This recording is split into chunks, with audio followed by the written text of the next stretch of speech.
С Днем Великой Победы! Ура!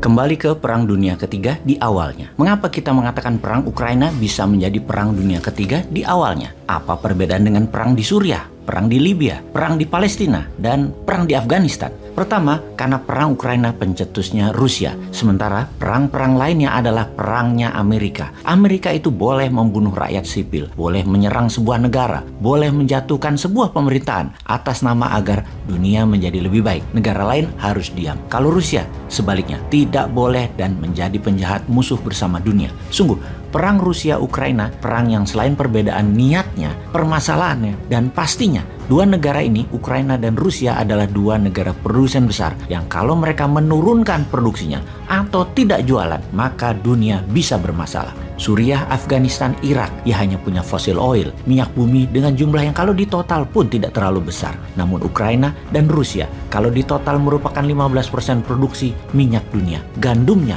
merupakan 20% produksi dunia. Dan sunflower oil merupakan penghasil 70% penyuplai pasar dunia. Karena itu, kita membahasnya dengan seksama karena dalam waktu yang tidak lama lagi, rumah tangga di seluruh dunia, kebutuhan sehari-harinya akan langka dan akan mahal barangnya yang akan memukul perekonomian dunia secara global. Kita bahas detailnya satu persatu, mulai dari geopolitik dunia hingga geoekonomi dunia. Namun kali ini, kita bahas adalah taktik perangnya, jalan perangnya. Menarik membahas taktik perang kota yang keduanya lakukan, baik dari pihak Rusia maupun dari pihak Ukraina. Ukraina dan Rusia secara militer tidak sebanding. Rusia jauh di atas Ukraina dalam hal persenjataan, amunisi, teknologi, keterampilan personil. Namun Ukraina unggul perang gerilya kota dan mengenal medannya dengan baik. Hal ini penting kita pelajari. Satu, dari sisi kalau kita Indonesia suatu hari jadi Ukraina diinvasi Tiongkok misalnya, maka strategi Ukraina patut kita pertimbangkan. Di sisi lain yang kedua, kalau kita Indonesia suatu hari jadi Rusia, mengambil balik 8 negara ASEAN untuk jadi Nusantara baru, kesalahan apa yang dilakukan Rusia kita tidak akan lakukan dan kita ganti strateginya. Kita bahas mengenai serangan awal Putin yang bisa dikatakan gagal dan apa pelajarannya. Pada 24 Februari 2022, tepat setelah pukul 2 waktu Ukraina, Vladimir Putin, otokrat Rusia, mengumumkan dalam pidato TV yang telah direkam sebelumnya, sebuah operasi militer khusus di Ukraina. Bagi dunia, itu berarti perang. Dalam beberapa menit, penembakan dimulai, langit menyala, dan invasi Rusia ke Ukraina dimulai.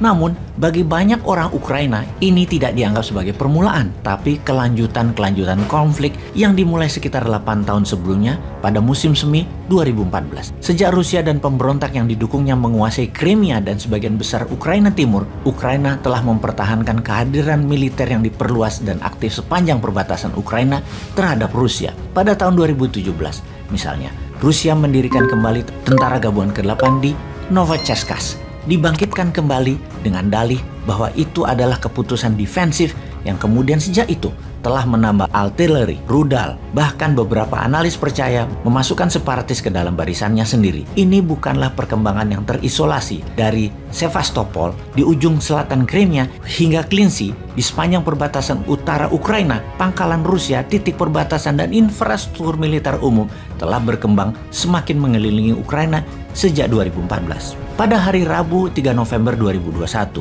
Kementerian Pertahanan Ukraina mengumumkan bahwa 90.000 tentara Rusia telah mengepung perbatasan negara Ukraina dan wilayah pendudukan Rusia yang berada di wilayah tersebut untuk latihan, yang seharusnya mereka balik lagi atau pulang lagi, tetapi mereka tidak pergi atau menetap. Bukan saja mereka tidak pergi, tapi jumlahnya terus bertambah. Citra satelit dari luar kota Yelnya di Rusia Barat pada bulan September masih kosong. Di bulan November, tentara gabungan ke-41 Rusia yang biasa bermarkas sekitar 3.000 km jauhnya tiba-tiba berada di sana dengan 1.200 tank, howitzer, artileri penarik, dan kendaraan pendukung.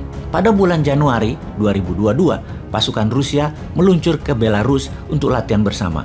Beberapa minggu kemudian diumumkan bahwa tentara akan tetap tinggal di area tersebut seperti di Yeltsnya, semakin diperluas sementara yang baru bermunculan, membentuk kepungan pasukan di sepanjang perbatasan Ukraina. Forensik digital satelit image juga menunjukkan bahwa kereta api memindahkan pasokan dari Rusia Timur sampai ke Belarus dalam jumlah yang sangat masif, sehingga dalam 3,5 bulan 175.000 tentara Rusia telah menumpuk sepanjang perbatasan Ukraina siap untuk bergerak. Tentara Rusia didoktrin dan diyakini bahwa mereka adalah pasukan khusus pembebas Ukraina dari cengkraman penjajah NATO. Ketika jam 2 Putin mengatakan pasukan bergerak masuk ke Ukraina, pada jam-jam awal invasi Rusia ke Ukraina, pasukan penyerang Rusia bekerja untuk melumpuhkan infrastruktur militer Ukraina. Beberapa tembakan pertama dari konflik tersebut melibatkan serangan udara di pangkalan udara Ukraina dalam upaya membantu Rusia dengan cepat mendapatkan superioritas udara tanpa perlawanan yang kuat. Pada siang hari, fokus bergeser dari pertahanan antisipatif ke serangan saat lusinan helikopter Rusia mendaratkan pasukan di bandara Hostomel hanya beberapa mil dari Kiev. Hal itu nampak dalam upaya untuk menciptakan jembatan udara merebut kendali bandara untuk memungkinkan pesawat membawa lebih banyak masukan akan mendorong keluar ke Kiev. Jalur pasokan berbasis udara dapat memastikan tingkat dukungan logistik tertentu lepas dari kondisi darat antara perbatasan dan Kiev. Namun, menyadari hal itu, Ukraina menugaskan Brigade Reaksi Cepat keempat untuk merebut kembali bandara yang berhasil dilakukannya pada pukul 20.00. Ini mengejutkan Rusia. Di Belarusia, pasukan Rusia terlihat menurunkan pasokan dari gerbong dan berkumpul menjadi konfigurasi konvoi yang menghadap ke selatan menuju zona perang. Di Konchniski, dekat titik terdekat Belarusia ke Kiev, citra satelit menangkap jalan yang diubah Rusia menjadi pangkalan helikopter dengan tanda X di setiap zona pendaratan.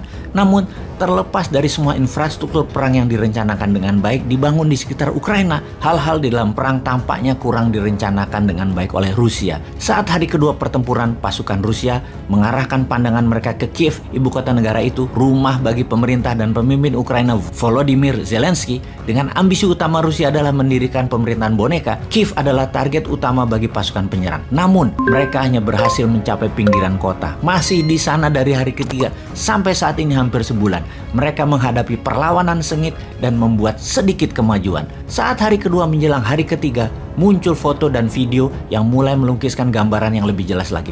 Banyak peralatan perang Rusia kehabisan bahan bakar dan ditinggalkan, berserakan di seluruh negeri. Pasukan penyerang terlihat menjarah toko-toko untuk makanan, kemungkinan karena kekurangan pasokan makanan mereka sendiri. Strategi perlawanan pertahanan Ukraina terbukti jitu, yaitu memerangi logistik Rusia. Dalam kata-kata terkenal Jenderal John J. Pershing, infanteri memenangkan pertempuran, logistik memenangkan perang. Jadi Ukraina memilih menyerang logistik Rusia. Ukraina mengatur pertahanan bergaya gerilya dengan menarget kehancuran truk-truk bahan bakar Rusia. Kita semua tahu, truk bahan bakar biasanya tidak bersenjata. Yang bersenjata hanya orang yang mengendarainya saja dan dapat dihancurkan dengan peluru murah atau bom molotov. Pasukan Ukraina juga menghancurkan 2 jembatan kunci ke Kiev, memungkinkan mereka untuk memfokuskan mempertahankan sejumlah kecil choke point, dan taktik serupa digunakan di tempat lain di Ukraina. Militer Ukraina juga menghancurkan semua koneksi antara jaringan kereta api Rusia dan Ukraina untuk mencegah kekuatan penyerangan menguasai mereka,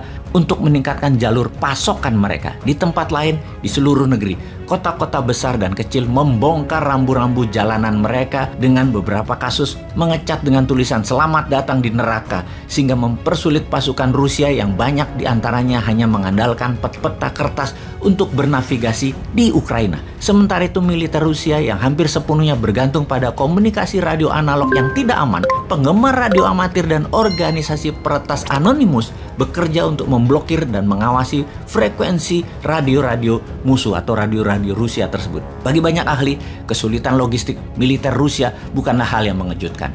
Bahkan mereka mewakili garis sejarah saat menganalisis bencana perang Soviet Afghanistan di tahun 1980-an. Kinerja logistik yang buruk sering menjadi alasan kegagalan Uni Soviet untuk mencapai tujuannya. Sahabat, kita semua tahu target dalam 4 hari serangan kilat Rusia seharusnya pasukannya sudah mencapai Kiev, dan dalam 1 minggu seharusnya Kiev sudah takluk. Ternyata pertahanan Ukraina menggagalkan rencana itu, dan ini semua membuat Putin marah. Tak ayal lagi, Putin memberi hukuman Kepala Dinas Keamanan Federal Rusia (FSB) dan wakilnya menjadi tahanan rumah karena dianggap memberi informasi palsu dan menyesatkan serta inkompeten membuat serangan awal Rusia terhadap Ukraina gagal. Menjelang invasi, Badan Intelijen ini meyakinkan Putin bahwa Rusia hanya akan ada perlawanan kecil dari tentara Ukraina dan rakyat Ukraina. Yang mendukung Rusia itu banyak dan mereka tidak mendukung Zelensky.